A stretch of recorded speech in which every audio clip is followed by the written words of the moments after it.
Game of Life and How to Play It by Florence Scovel Shinn. Chapter 1, The Game. Most people consider life a battle, but it is not a battle, it is a game. It is a game, however, which cannot be played successfully without the knowledge of spiritual law.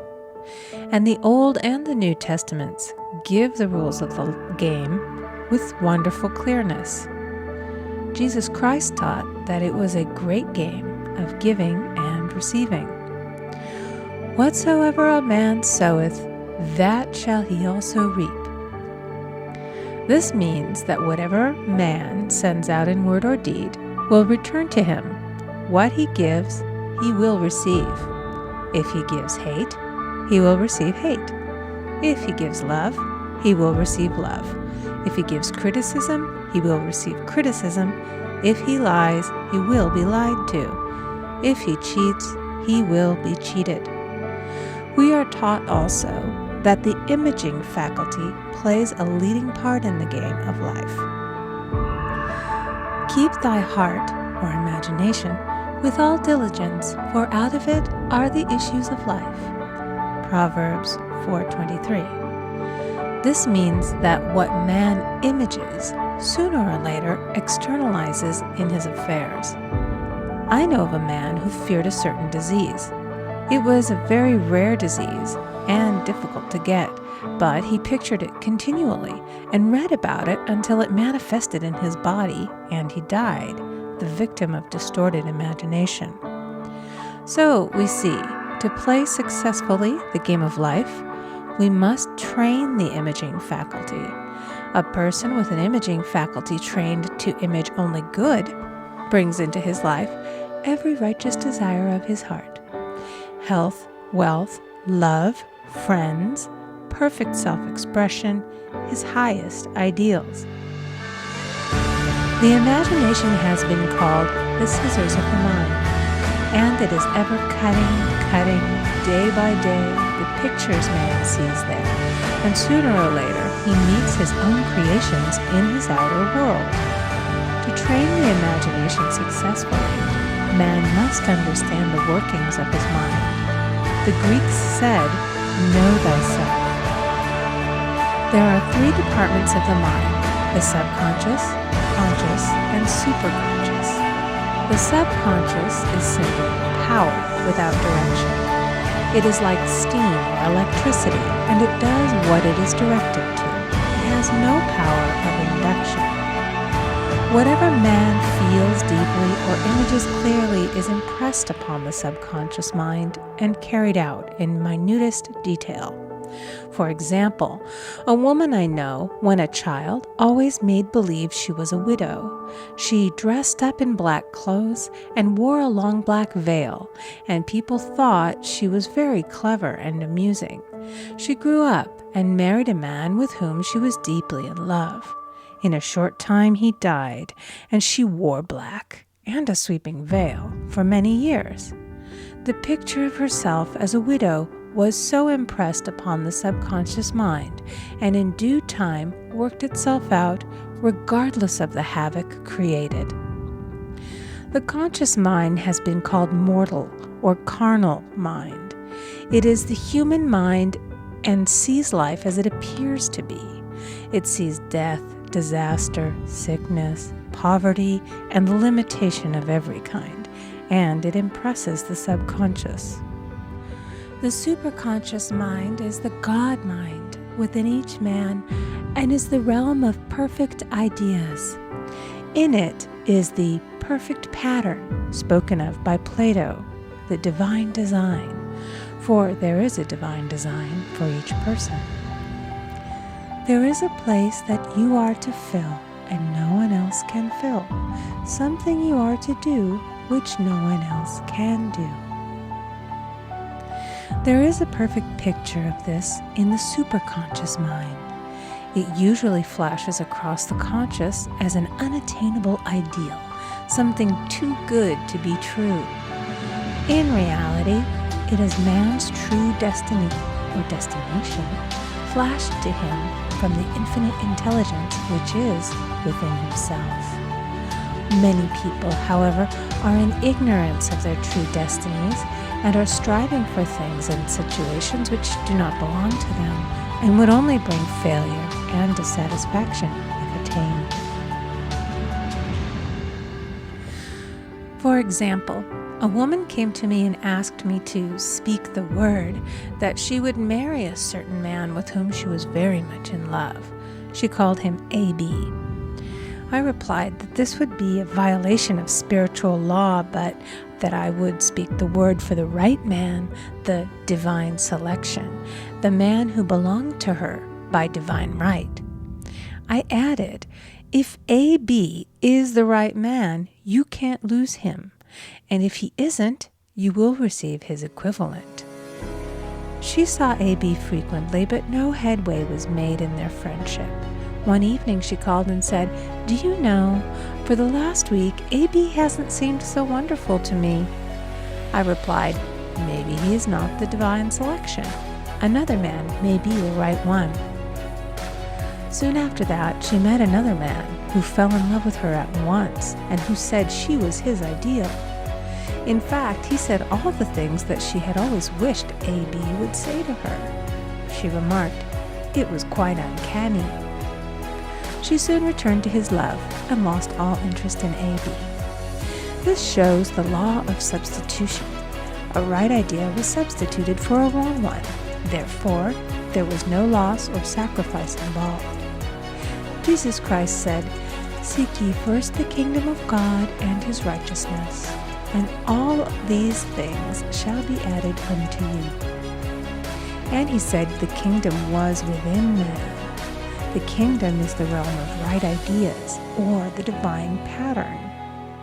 Jesus Christ taught that man's words played a leading part in the game of life. By your words ye are justified, and by your words ye are condemned. Many people have brought disaster into their lives through idle words. For example, a woman once asked me why her life was now one of poverty and limitation. Formerly she had a home, was surrounded by beautiful things, and had plenty of money. We found she had often tired of the management of her home and had said repeatedly, "I'm sick and tired of things. I wish I lived in a trunk." And she added, "Today, I'm living in that trunk." She had spoken herself into a trunk. The subconscious mind has no sense of humor, and people often joke themselves into unhappy experiences. For example, a woman who had a great deal of money joked continually about getting ready for the poorhouse.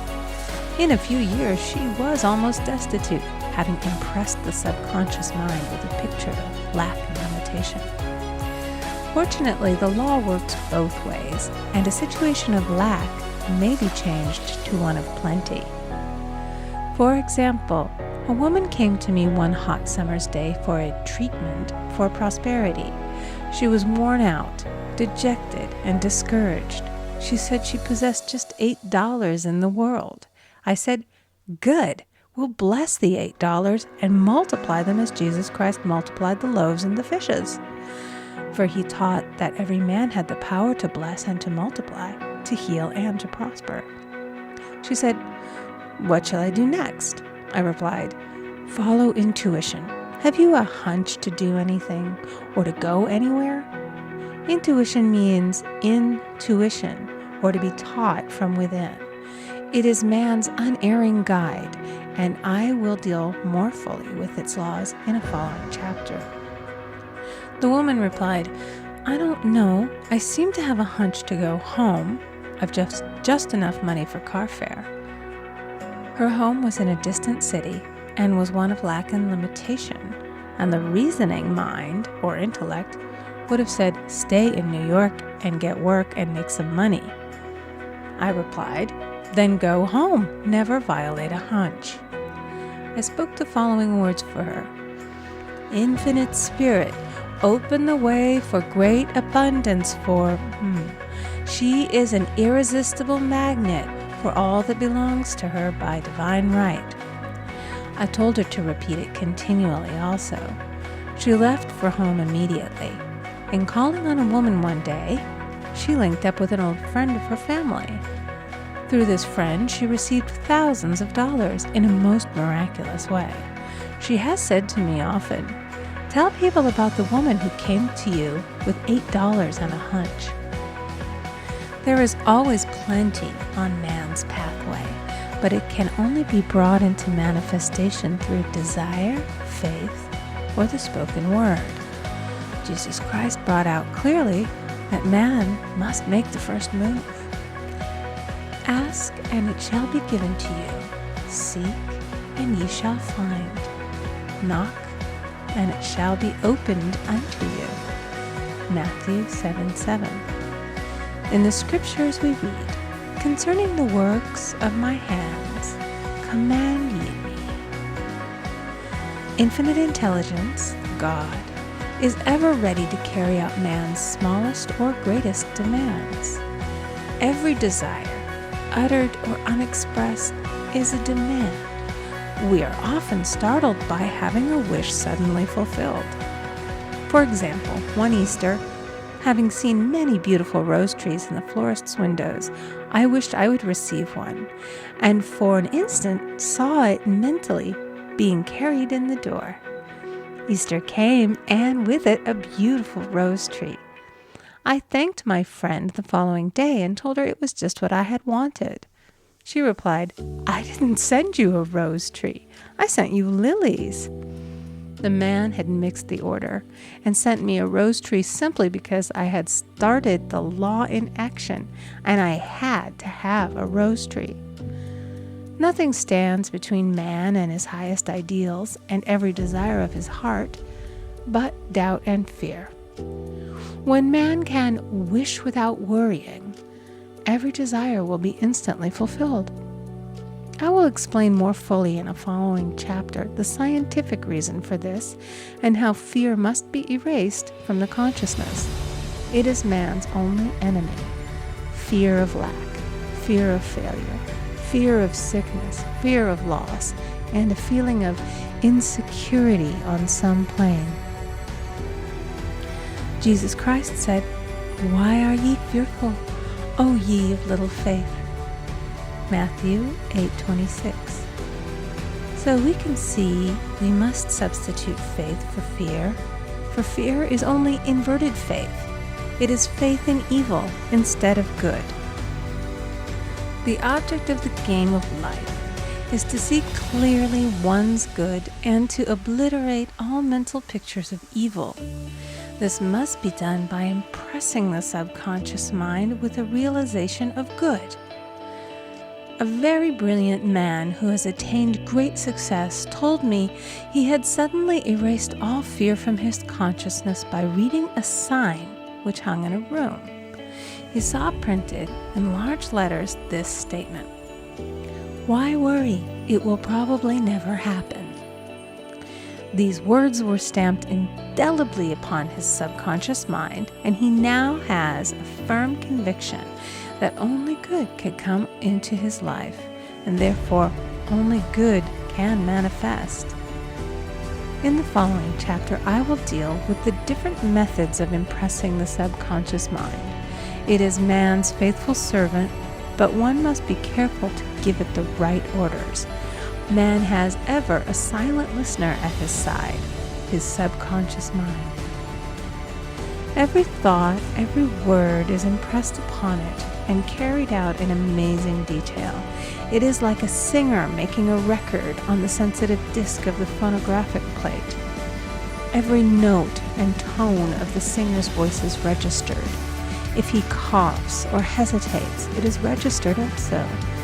So let us break all the old bad records in the subconscious mind, the records of our lives which we do not wish to keep, and make new and beautiful ones. Speak these words aloud with power and conviction. I now smash and demolish by my spoken word every untrue record in my subconscious mind. They shall return to the dust heap of their native nothingness, for they came from my own vain imaginings. I now make my perfect records through the Christ within, the records of health, wealth, love, and perfect self-expression. This is the square of life, the game completed. In the following chapters, I will show how man can change his conditions by changing his words. Any man who does not know the power of the word is behind the times. Death and life are in the power of the tongue. Proverbs 18:21. End of Chapter 1. Recording by Amy Conger.